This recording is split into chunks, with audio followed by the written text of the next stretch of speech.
Time for the Daly Planet podcast show. So sit back, relax, and give us a go. Scott and Matt and maybe a guest, undertaking an epic pod quest. We're gonna ramble on about movies and books and television and directors and film festivals and this really long list of stuff that I know nothing about, but they gave it to me and they really wanted me to read through it.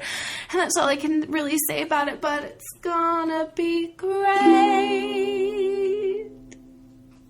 Okay, start the show. Hello and welcome to the Daly Planet Podcast, your weekly podcast for all things movies, TV, books, and anything else we feel like talking about. My name is Scott Daly, and I'm joined, as always, by my co-host, Matt Freeman. Matt, how's it going? I'm doing very well, Scott. Very excited about this installment of the Daly Planet University. Yeah, that's how are you doing? That's what we're calling it now. Because I think our last one was so successful, we decided to do it again. That was our 3-act structure one, right? Mm-hmm, yeah. I really enjoy doing these. Yeah, I got a lot of good feedback, too, so people like that kind of stuff. So, breaking down story structure and movies for you guys. Today, we're going to talk about Chekhov's gun, which I think probably most people listening have heard of before, but maybe they've never really sat down and thought about it like we have. Yeah, I think it's a common enough idea. And I think today we're going to probably eventually go into all the different ways that concept expresses itself and kind of the general form of the concept of Chekhov's gun. But first, I think we're probably going to do some news. Absolutely. I didn't say my line this week. Oh, because it hasn't been a while since we've done news. It's been 7 days. That's right. So first, I just wanted to briefly recap the Academy Awards because we did a whole podcast on it last week, and they happened. So Matt, did you watch the awards for the most part? I watched. For the most part, I tried to be in the room for the important ones. It's definitely in and out, but I think I saw all of the excellent drama, and that's really the important thing because that's why we watch award shows is to see terrible mistakes and hurt feelings. Wow, and there was no mistake quite as terrible as what happened on Sunday night. I for those of you people that have been living under a rock somehow, the wrong award was the wrong movie won the Best Picture award. Normally, I think the wrong movie wins Best Picture, but it's normally not a mistake. And they read the wrong name. Yeah. It was kind of amazing because, like, what are the odds that the mistake they make is going to be for Best Picture, you know? Like, I'm sure it's not beyond the pale that they make a mistake in giving the awards, but Best Picture? Yeah. I was kind of surprised that this had never happened before, to be honest with you.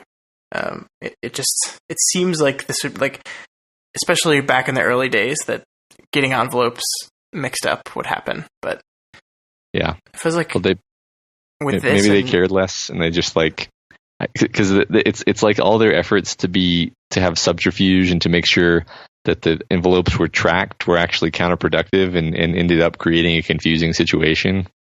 Yeah, you're right. I mean, the reason this happened is because they had a bonus set of envelopes just in case. And people weren't paying attention and forgot to remove the old envelope. Yeah. But it's so funny because like with any disaster, it's a combination of like 6 different things going wrong all at the same time.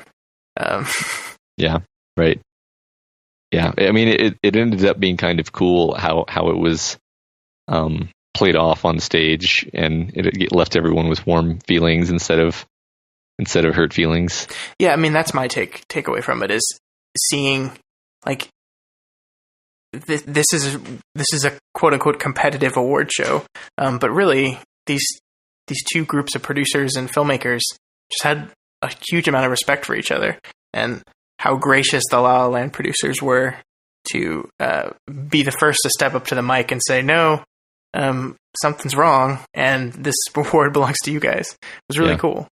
Yeah, it's amusing to me that people are managing to be annoyed by the fact that they were gracious. Like, there's a lot of complicated memes flying around. It's ridiculous. Yeah. I mean, there was already crazy La La Land backlash. Like, some people would have rioted had La La Land won.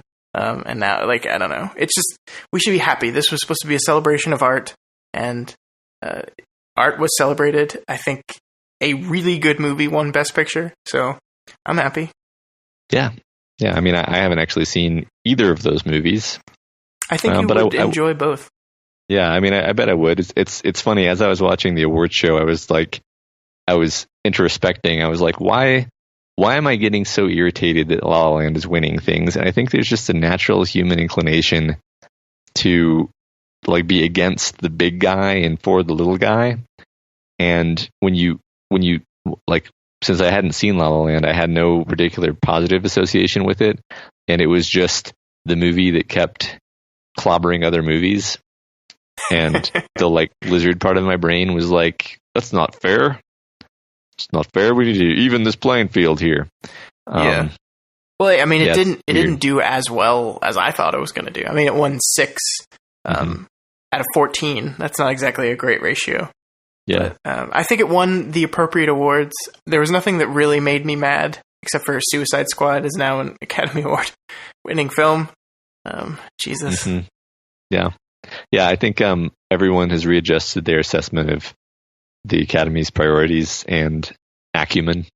I literally read a report that said that an Academy member voted for Suicide Squad because Harley Quinn was hot. Mm-hmm.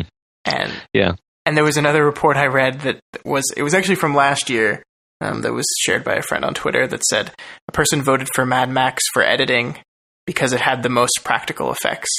Mm-hmm. So the editing wasn't CGI, which is nonsense. That has nothing to do with editing. Yeah. Let's always remember that they just call themselves an academy.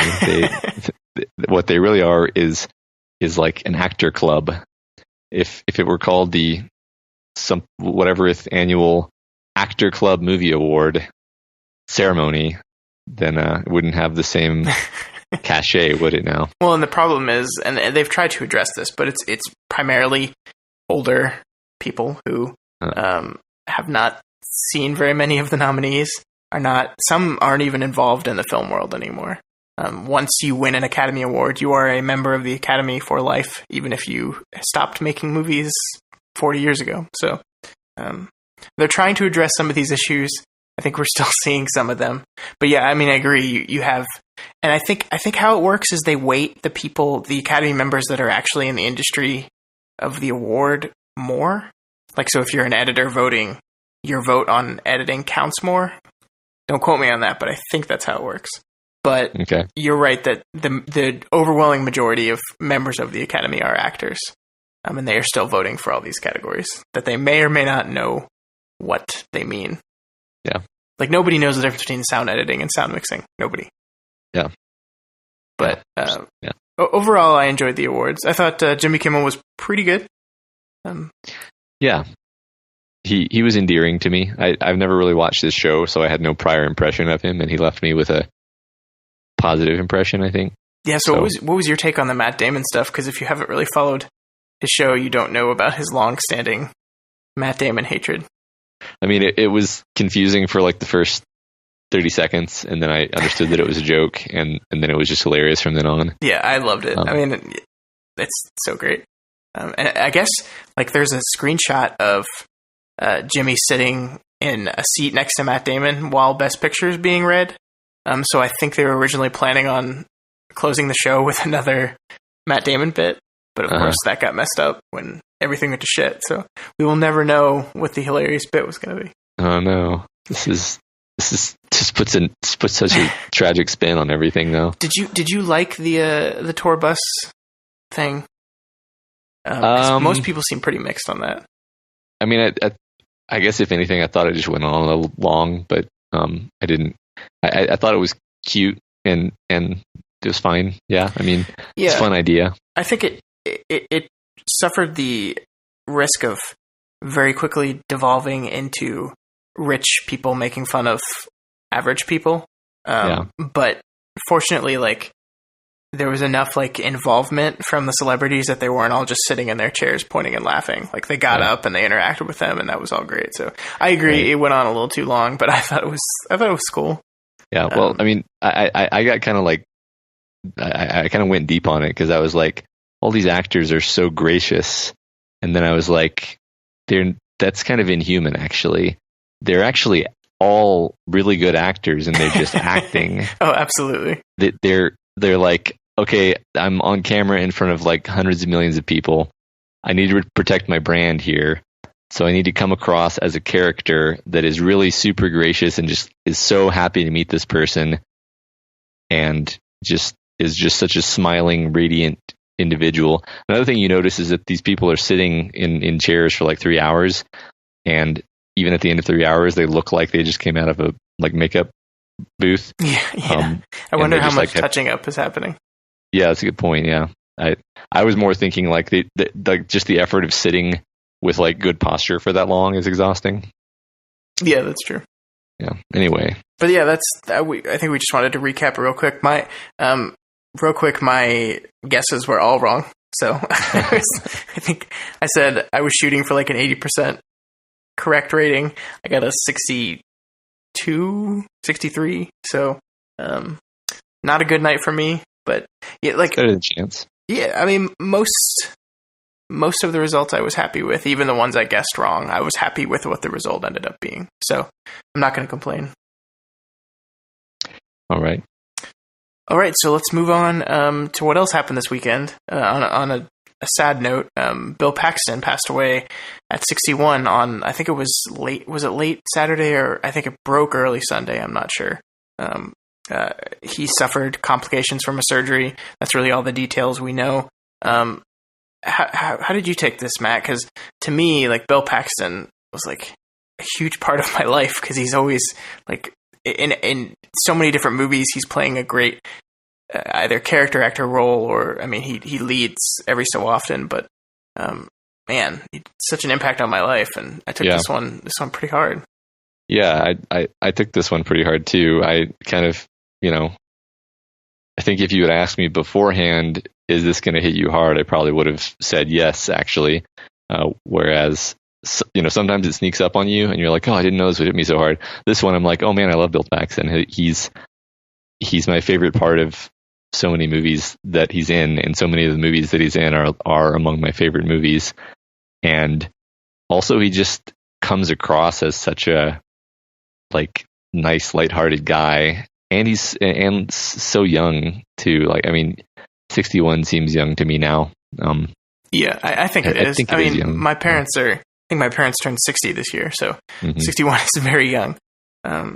Yeah, like my dad and I like bonded over watching the Alien movies, and we've talked about this before. But like anytime my dad and I get in a movie conversation, it will inevitably go to Aliens, and it will inevitably go to Hudson, because he's one of our favorite characters.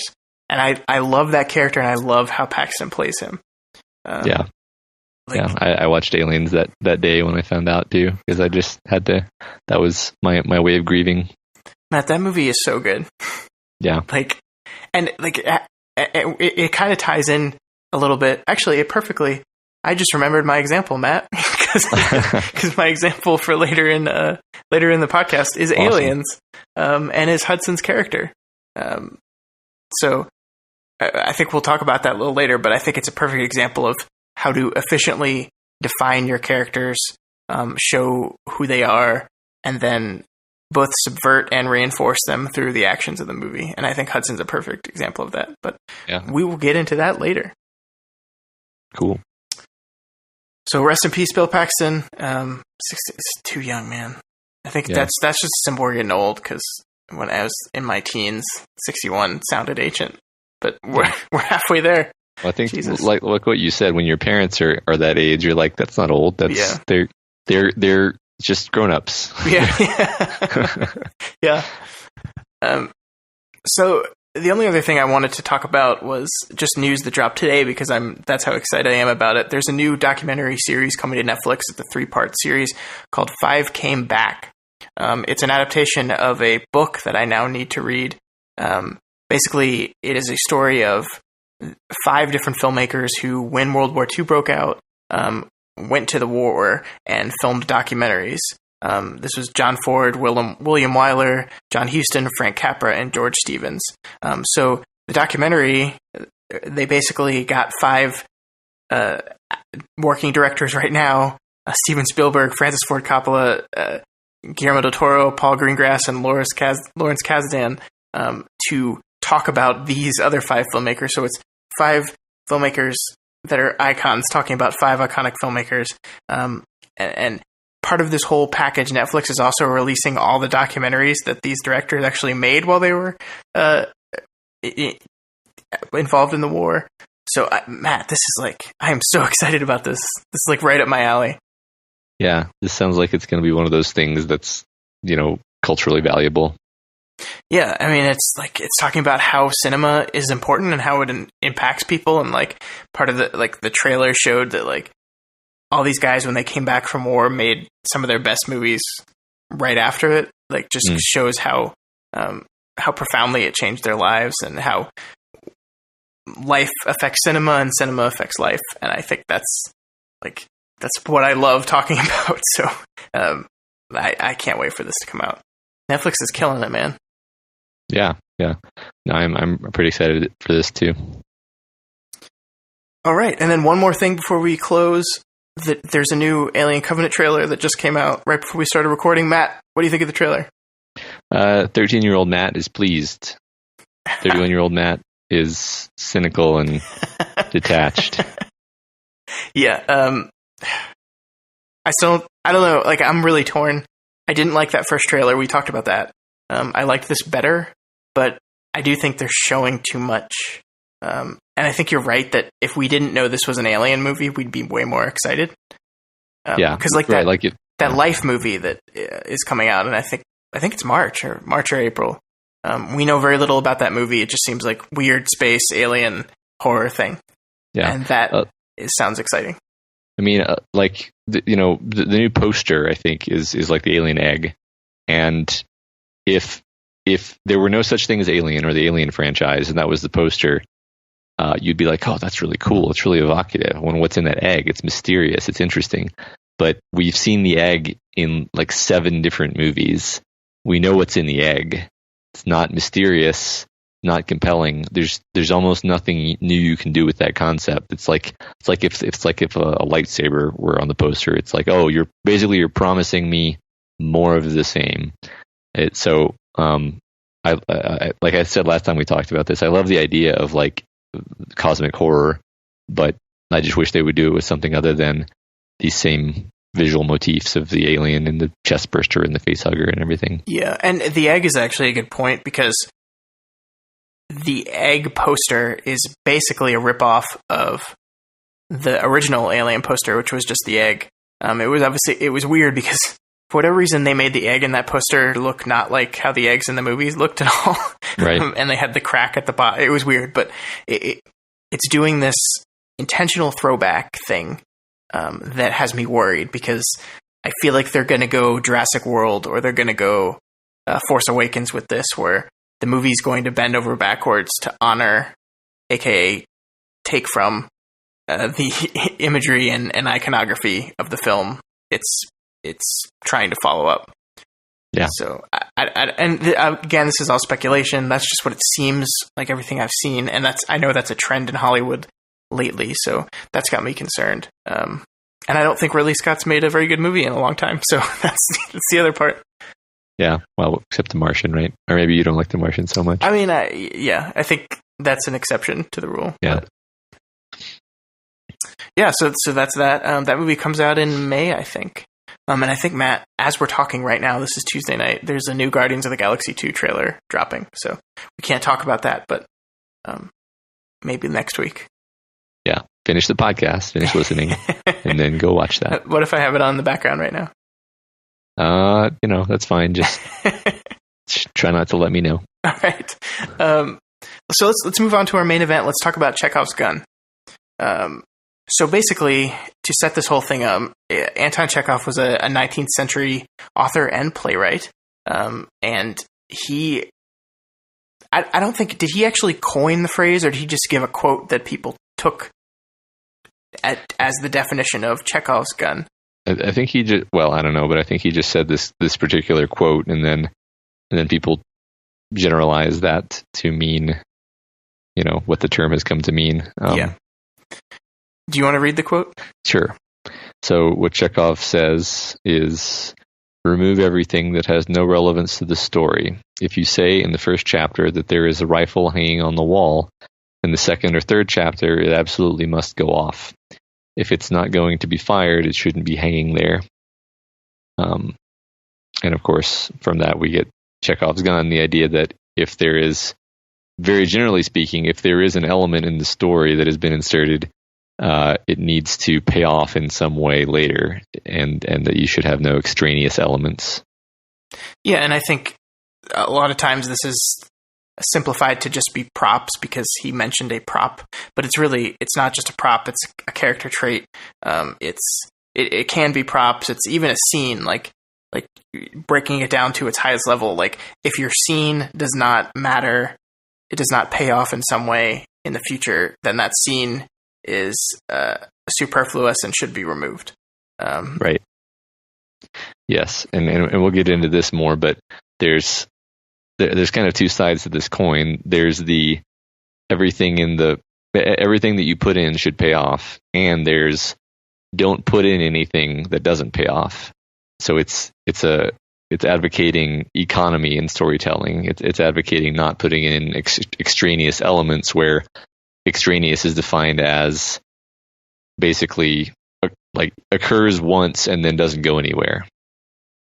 Yeah, absolutely. And this the funny thing about stuff like this is, just like with the 3-act structure we talked about last week, anytime we're talking about storytelling rules, a lot of these are just putting names and phrases and definitions to things that are already naturally happening in the process of storytelling, because just like the idea of setup and payoff is just a fundamental element of story. Like you can't tell a story without that. It's so ingrained in everything that a story is that you can't. So Chekhov's gun is really just putting a term and putting a definition to that. I won't say naturally occurring, but just,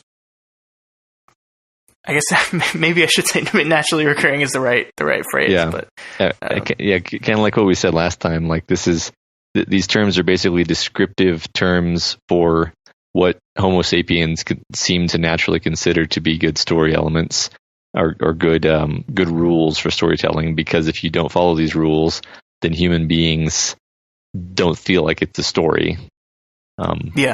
So speaking as if we're just this storytelling ape, which I think is what people are fond of calling us these days.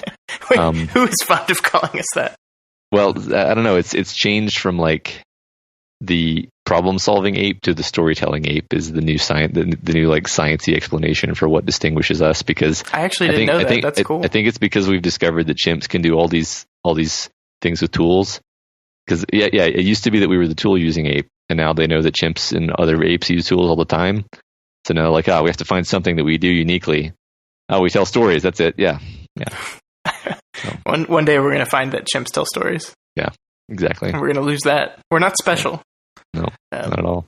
Yeah, so, just to go through some quick examples of this to give it real-world implications, I think Edgar Wright uses the idea of Chekhov's gun a lot. He uses setup and payoff a lot throughout his film. Obviously, comedy is setup and payoff. That's what it is. A joke literally doesn't work unless you set something up and then pay it off in some way.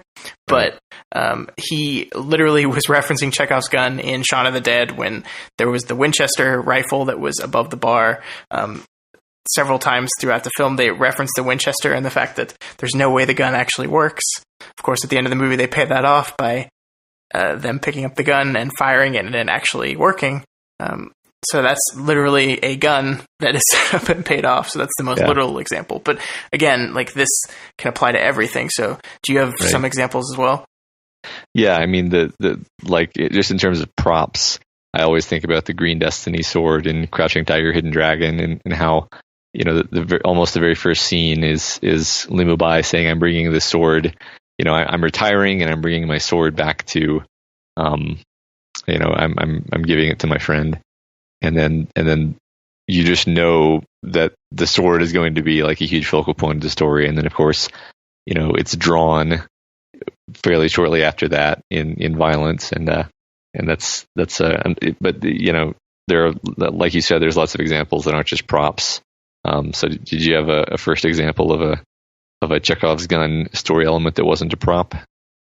Yeah, well, so there's, and I completely forgot about this. I just found this in my research preparing for this pod. But Die Hard, John McClane walking around barefoot is actually set up in the movie. I had forgot that he's on the plane, and one of the fellow passengers noticed that he's having problems flying, and he mentions that if he walks on the carpet barefoot and makes fists with his toes, that helps out with the jet lag.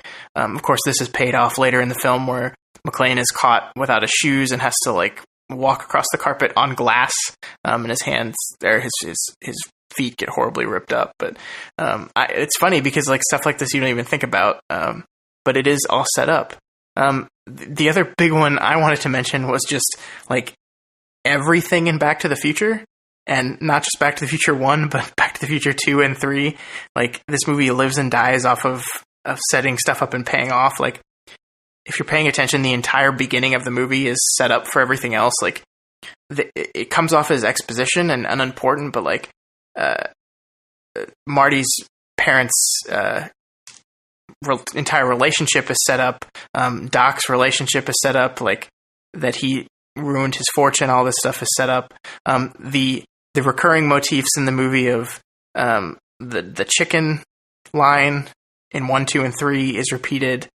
So it's set up that someone calls him chicken and Marty reacts to it in a negative way. It's reinforced in the second one, and then in the third one as well. There's the clock tower. The clock tower. Yeah, the clock tower. That movie is filled with them, and I guess it makes. Yeah. Sorry. No, I mean you're right. Even the Marty waking up and thinking he's talking to his mother, and it is it ends up being one of his relatives, and you're safe and sound here in good old 1955. Yeah. And that again and again, that whole movie lives in them. That's what it is. Yeah, I love that. We could keep going. You got some more? For just in general. Yeah. Yeah. So, just in terms of general setup and payoff events, I'm going to reference two Harrison Ford moments. One of which is the kind of my favorite part of A New Hope is always when Han is basically being true to his scoundrel character, and he's just packing up his money and he's going to leave, and Luke asks him to stay, and he demurs, and then so that's the setup essentially, is that you see that he has a little bit of conflict about this, that he's not entirely just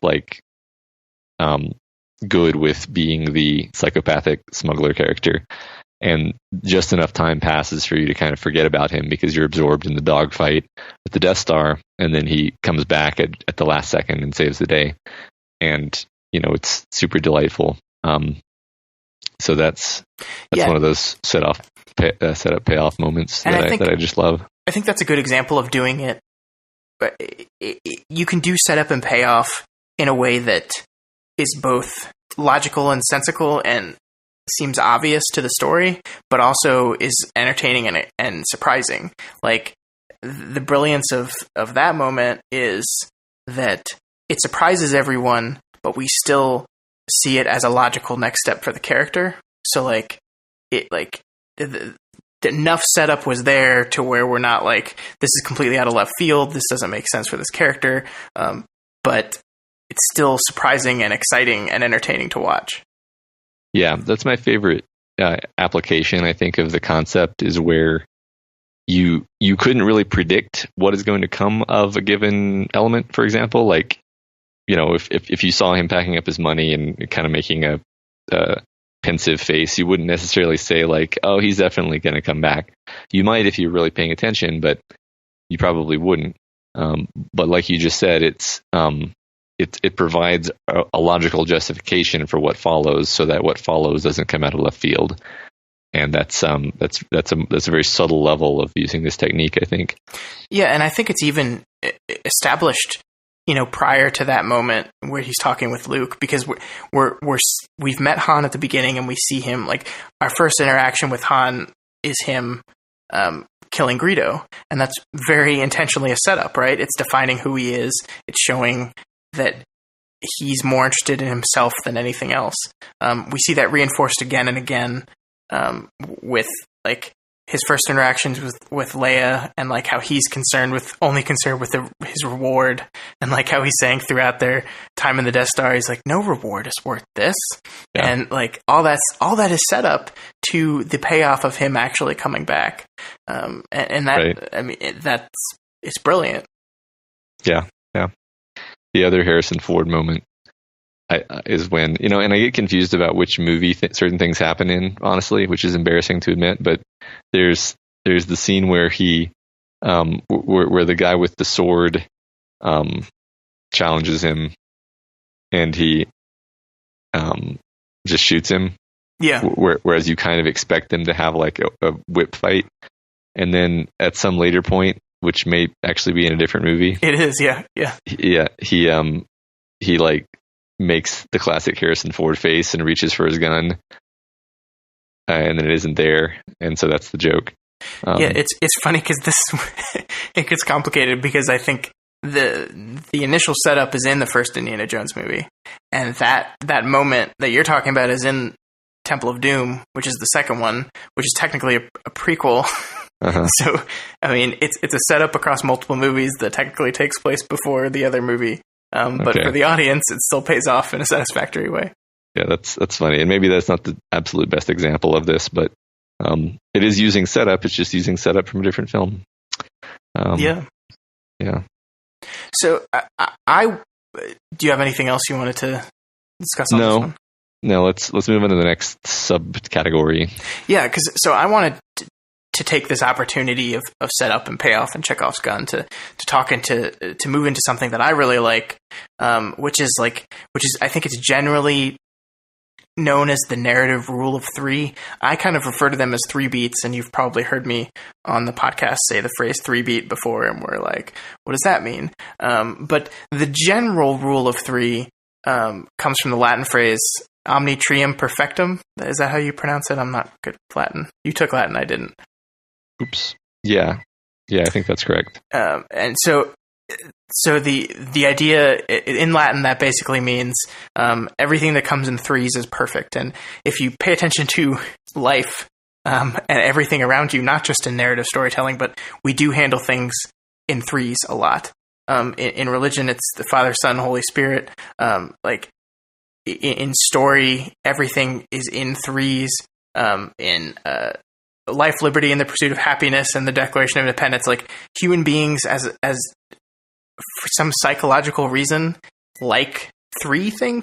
Like it's just a perfect way of categorizing information for us in a way that makes it easily digestible. So, like everything that humans have done through time kind of ties into this rule of three. It's like a way less funny, but also probably better of the version of that number 23 Jim Carrey movie that was awful. Mm-hmm. Yeah, that's really interesting. It does seem like there's something kind of built into us that's appealing about triplets of things. Yeah. Where we kind of pay more attention to them than just two of something, or than four of something. It seems more special if it's three, and I wonder why that is exactly. I'm sure there's some neurological explanation. Mm-hmm. I mean, it's how we break down phone numbers too. Phone numbers are in sets of three numbers. Social security numbers are in sets of three numbers. Credit card numbers are sets of three. Like, we really love three. But how that ties into storytelling specifically is the idea of using this three beat to take the setup and payoff that we've been talking about and kind of expand upon it. So the idea would be you set something up, you reinforce it, and then in your third moment you kind of subvert or change or alter what the thing is to either show growth or a lesson or just kind of not trick the audience, but keep the audience guessing, or force the audience into your central conceit. So this is all over the place too. If you're paying attention to it, you'll see it. If you start watching film and television with this 3-beat idea in mind, you'll see it everywhere.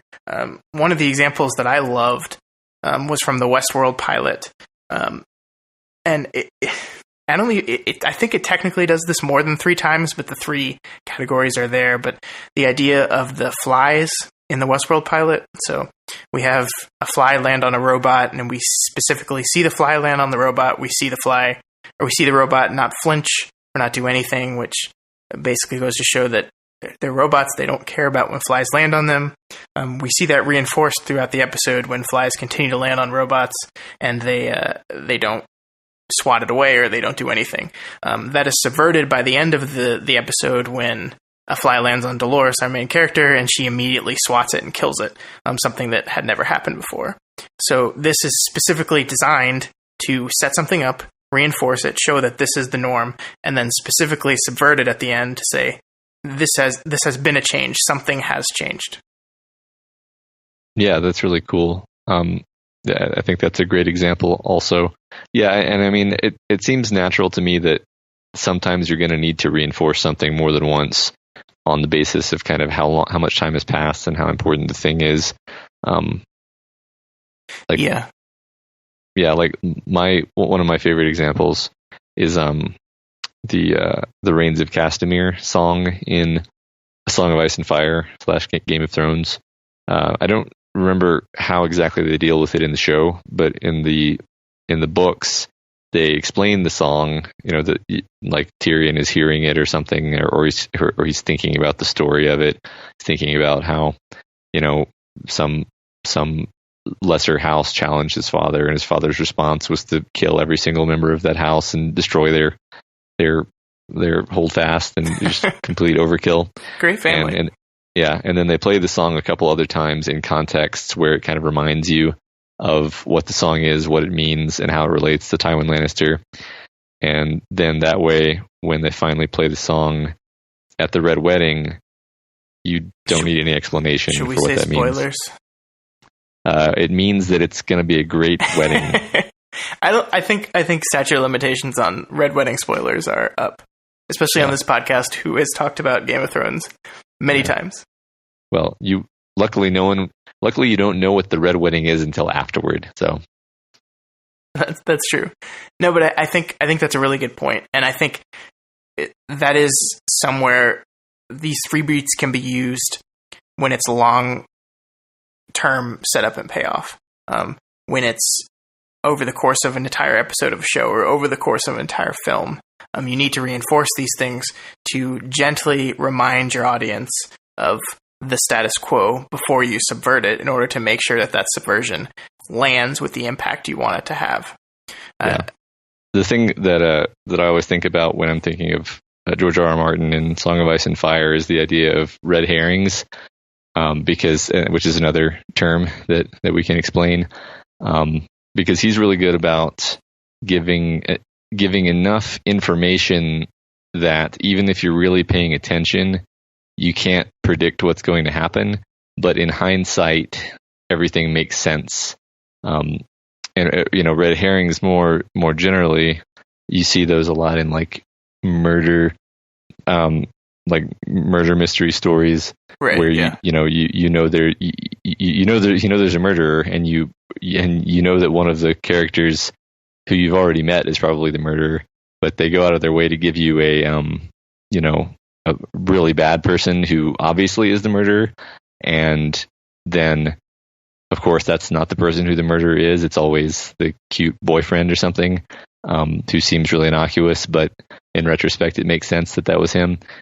So it's an interesting corollary to the idea of a Chekhov's gun is, if the audience is so clued in that they see the gun and they're like, oh, they're going to use the gun, and that's actually a little bit less dramatic than you want. You want it to be uncertain, and so you throw in other elements to make it so they can't just straightforwardly predict what's going to happen.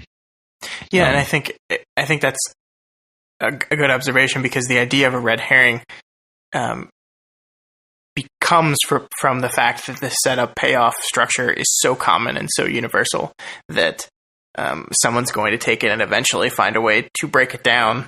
And I mean, again, these things we talk about, these quote unquote rules of storytelling, are not hard and fast rules. Like, there's no, Chekhov says that you should absolutely, everything that you have in a particular scene, everything that you have that's set up should pay off in some way, but you can set out to specifically subvert that by not paying off on something and expecting the audience to, and red herring kind of falls under that, but that's an interesting point. Yeah, I always like to pay attention to that. Sorry, I'm super distracted right now. No, that's fine. Yeah, I mean, again, like to go back to what we were talking about with aliens and Hudson at the beginning of the podcast. I mean, Hudson's character is an example of a 3-beat working, and it's actually it's kind of a change on the traditional 3-beat, because Hudson's character in the beginning of the film is established as this tough, hard asshole who's like super confident and super with it and knows what to expect, and like his whole speech about like he's dismissing it as just another quote unquote bug hunt. And then as soon as things actually get bad, we see a subversion of Hudson's expected character, which is suddenly he's a coward and terrified, and like saying that they're all screwed, and his famous game over line, and that's how he kind of remains throughout the entire second act of the film. But then it kind of subverts it again with what happens in the finale of the film, which is Hudson discovers his bravery, in that, like, when Newt and Ripley are trapped inside the medical thing with the alien, like, Hudson's the one that breaks through the glass. Hudson's the first one into the action. Hudson dies in the film fighting. He dies going down, like, talking shit to the aliens. He becomes the character that he was projecting in the beginning of the film. So that's a little twist on the 3-beat, but it's still basically there. All those elements are there. It just moves them around a little bit. And that's really cool. Yeah. I always love that he basically becomes the person he was pretending to be. Yeah. And that's a tribute to Bill Paxton and how good he sells the character. Yep. All right. I think you had one more example of the 3-beat. Yeah, another good 3-beat example, just to reinforce this so everyone gets what I'm saying, because I think it seems simple on the surface but can get complicated. Shawshank Redemption is a movie that like everyone loves and everyone's seen, so maybe you'll know this specifically. But in Shawshank Redemption, the character Red goes before the parole board 3 times in the film. The first time he goes is the setup, where he's trying to get out. The second time reinforces that and shows that every time Red goes before the parole board, this is how things work, this is the parts they play. And the third, after his interaction with Andy and after he's become a changed person, the third time he goes before the parole board, he is different. He approaches it differently. He does not play into the games. And of course, they then at that point release him. And that's clearly it's there. It's our setup, our reinforcement. Thank you, and our subversion. So, I mean, that's all there, and you can really like. I encourage you guys at home who are listening and have never really thought of this stuff like this to sit down and watch your TV shows and watch your films that you're already watching and think about it in this term, and you'll start to see the patterns because they're there. Because I think every good story does this in some way, because that's we talked last time about the 3 acts and the character arcing over the 3 acts. Part of a character arcing is this idea of setting something up and then subverting it at the end to show growth. I mean, that's part of it. It's a central part of it. So these elements are there, and they work on you subconsciously. If you're not even paying attention to them, they are working on you. They are doing their job. They are creating a good story. But I like, and I know you like, Matt, and hopefully the people listening to this like to think about them and to analyze them. And if you start paying attention and watching things more actively, you'll start to see these things. Yeah, and if you're trying to diagnose what's wrong with something and you feel like it's just kind of meandering around or dragging in places, then one way of viewing that is that they're not economically kind of stacking on their setups or doling out their payoffs appropriately, and that they're maybe wallowing in one particular area where it's just sort of indulgent, and the creator, for whatever reason, wants to spend time on this, even though it's not economically part of the whole, in the sense that the information has already been set up, and so you really should just move on from that. It's kind of almost a case of kill your darlings, where sometimes as a creator you want to spend time on something, and what you really should do is you should move on from that thing quickly, because it serves its purpose narratively. Yeah, and actually, that is a beautiful transition to our next segment, which is talking about when these things are not used properly. And I think Academy Award-winning Suicide Squad is a perfect example of how you can screw this kind of stuff up. And I think there are two separate examples, and they're both on opposite ends of the coin with this whole setup payoff thing. So if you've seen the movie, the first one is the character of Boomerang has a pink stuffed unicorn. This is specifically set up in his trailerish montage sequence where it said fetishes pink unicorns. We see that he carries with him a pink unicorn. When they give them their gear at the beginning, he pulls it out and he stuffs it into his jacket. Then there's a scene later in the movie that reinforces that the pink unicorn is there when he's fighting something and it goes flying out of his jacket as he's kicking and punching and doing all the other stuff he does. Then he quickly stuffs it back in his jacket. Then later in the film, we see Boomerang get shot in his chest, and we think he's dead. And then he suddenly gets up, reaches into his jacket, and pulls out a wad of money that has stopped the bullet. Now, every moment with the character in the movie has been setting up the fact that the unicorn is going to stop the bullet. And I think it would be very easy to look at this and say, oh, they're just subverting your expectations. But I don't think that's it. I think in this case, the subversion was we haven't been thinking of this unicorn as anything useful, and then it becomes the most important. It's the most important thing to him mentally, and then it becomes the most important thing to him physically. It does not make sense to set up these moments if they don't pay off in any kind of interesting way. And the character had never been established before to have a stack of money in his pocket. It was never established. So this just falls completely flat. And it's so much so because at the moment when he jumps back up, everyone in the audience is realizing the same thing that's going to happen because it was so clearly set up, and it just drops the ball. And it just doesn't, from any kind of storytelling perspective, it does not make any sense. Yeah, I feel like we've talked about this previously, and our explanation was that this script was obviously so chopped up and rewritten that joke, or that setup and payoff, probably was in there at some point, and it got cut out, or rearranged to the point where it didn't make sense anymore. And that's one of those risks where you have too many hands on the script, and a single writer, if they're lucky, can keep track of all of the threads that are at play in a complicated story.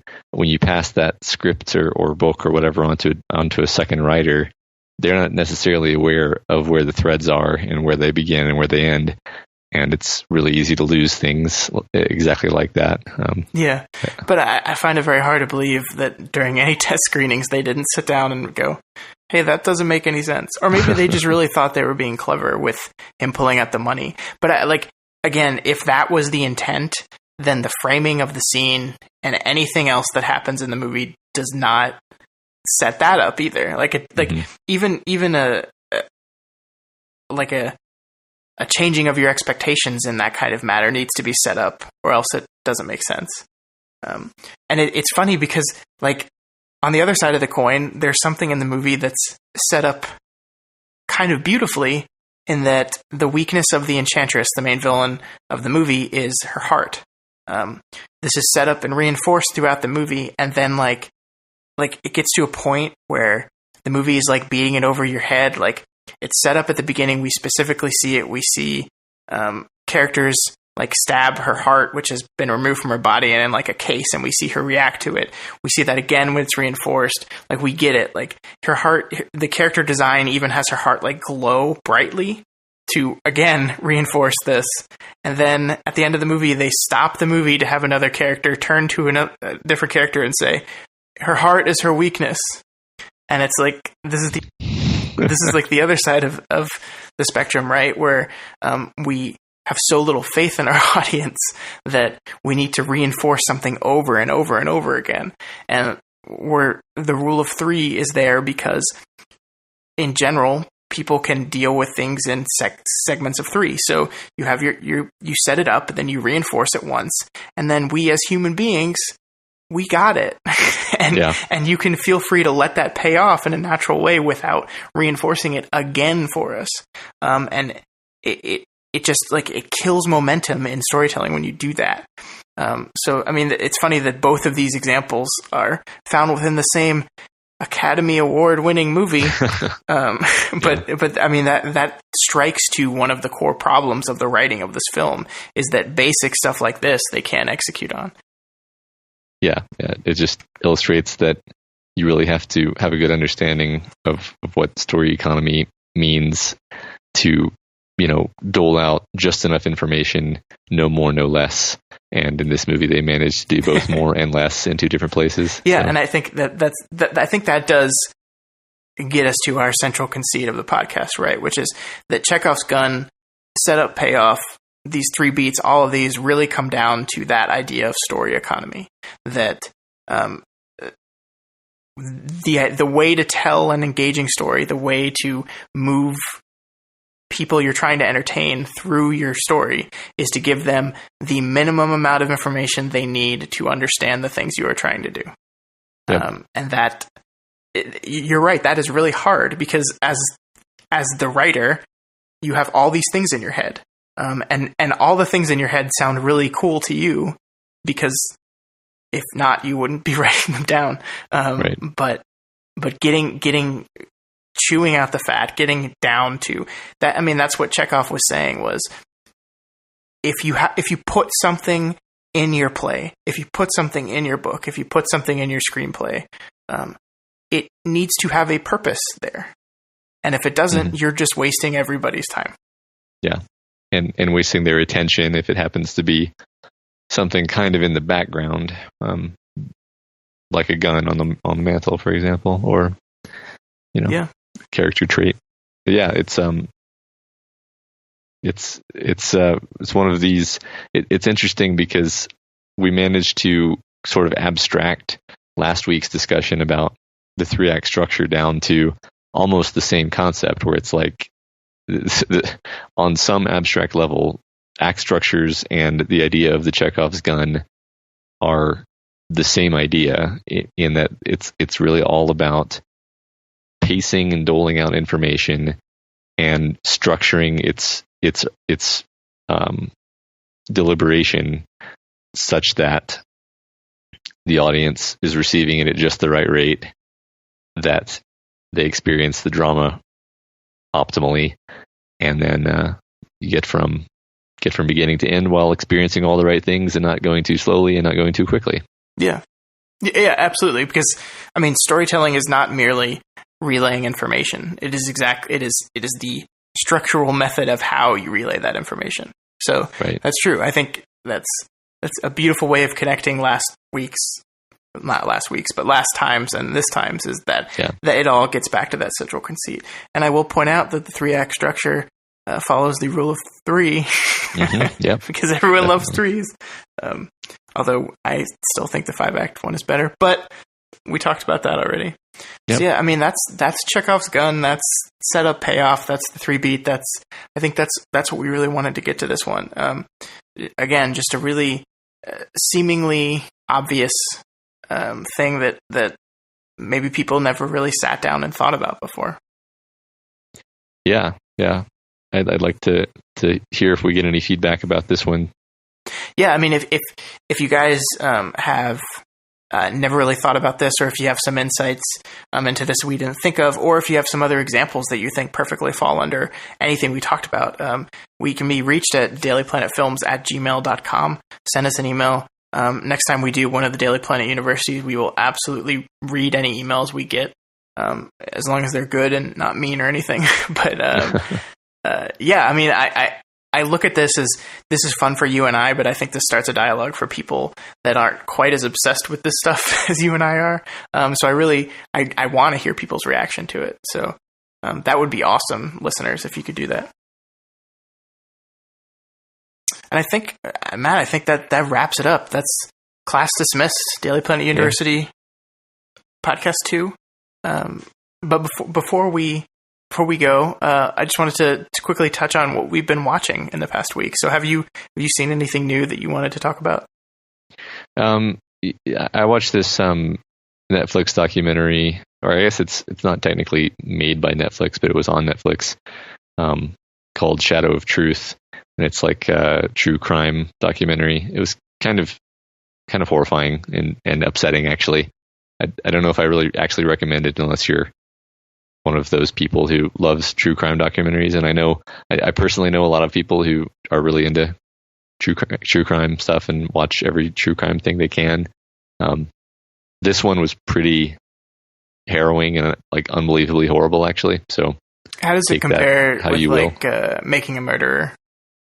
This is just kind of I mean, it's got a lot of similarities and a lot of differences. Like similarities in that they kind of lead you around to believe different things at different times by showing you the information in a chosen order. And there is apparently like police, at least incompetence, if not malfeasance, involved, which is similar to the Making a Murderer thing. Very similar concept there, where the guy who the police want you to think did it, there are a lot of reasons to think that he didn't. But the actual like nature of the murder itself is super heinous and disturbing.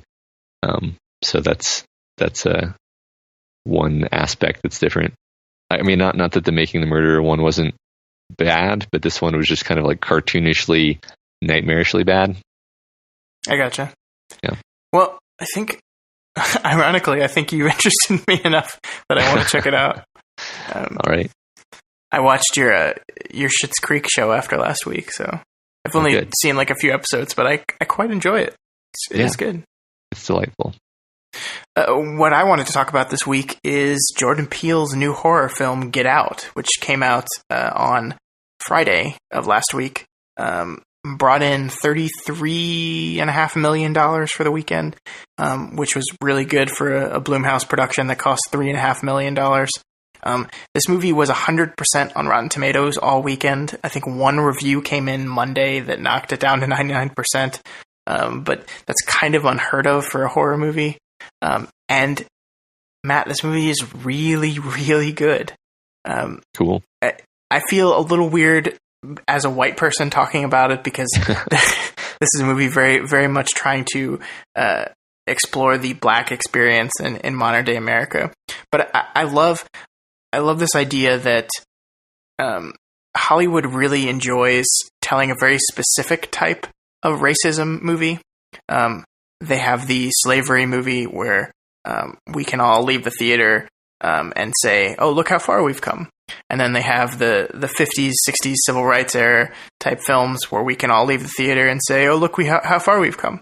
And what this movie does so well is it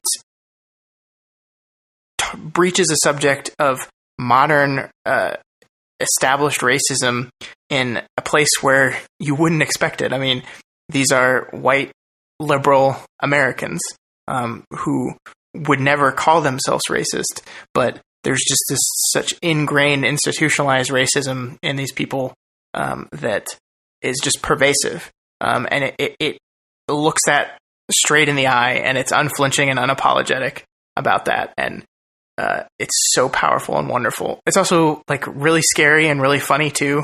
Jordan Peele is like such a confident director, considering this is his first directorial debut. It's a really good movie. It's probably one of the best horror films I've seen in a long time. So I can't say any more without spoiling what actually happens, but it's worthy of anyone's time. I really want to see this. I don't know if I'll be able to see it in theater, but I'd like to try. Yeah, I mean, and if you've been following Key and Peele, their show that they did on Comedy Central for 5 years, like this is par for the course. They were always like very interested in deconstructing and analyzing what being a black person in America is today, and they find ways of very cleverly making fun of it, and it carries into this. But also the horror element in this film is so good too.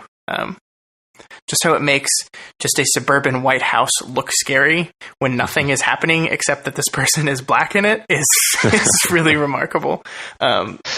It's such a good movie. Cool. Yeah, so that's all we had for this week. I'm not sure what we're doing next week, Matt. It's too early to tell. I'm sure we'll cook up something great though.